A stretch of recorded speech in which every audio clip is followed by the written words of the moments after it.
குரு பௌர்ணமி என்பது ஆஷாட மாத பௌர்ணமி நாளில் கொண்டாடப்படும் ஒரு நாள். இந்த நாளில் நம்மை வழிகாட்டும் ஆசிரியர்களுக்கும் குருமார்களுக்கும் பெற்றோர்களுக்கும் நன்றி செலுத்தும் விதமாக நாம் அவர்களுக்கு கொண்டாடும் ஆன்மீக நாள். இது மனித வரலாற்றில் முதல் கற்பித்தல் நாள் என்று யோக மரபில் கூறப்படுகிறது. புத்த மதத்தில் புத்தர் முதல் போதனை செய்த தினமும் இதுதான். ஓம் நமசிவாய. இதே நாளில் அடியனாக சிவன் முதலில் அடி குருவாக மாறி சப்த ரிஷிகளுக்கு யோக அறிவை கற்றுத்தந்தார். இதுதான் மனித கற்பித்தலின் ஆரம்பம். இந்த நாளையே நாம் குரு பௌர்ணமியாக கொண்டாடுகிறோம். இந்த நாளில் நம்ம அமெரிக்காவில் உள்ள சாய்பாபா கோயில்லையும் குரு பௌர்ணமி செலிப்ரேட் பண்ணாங்க. அதை தான் நீங்கள் இந்த வீடியோவில் பார்த்துட்ருக்கீங்க.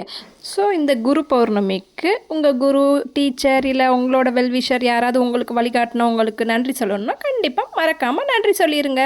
மீண்டும் சந்திக்க சப்ஸ்கிரைப்.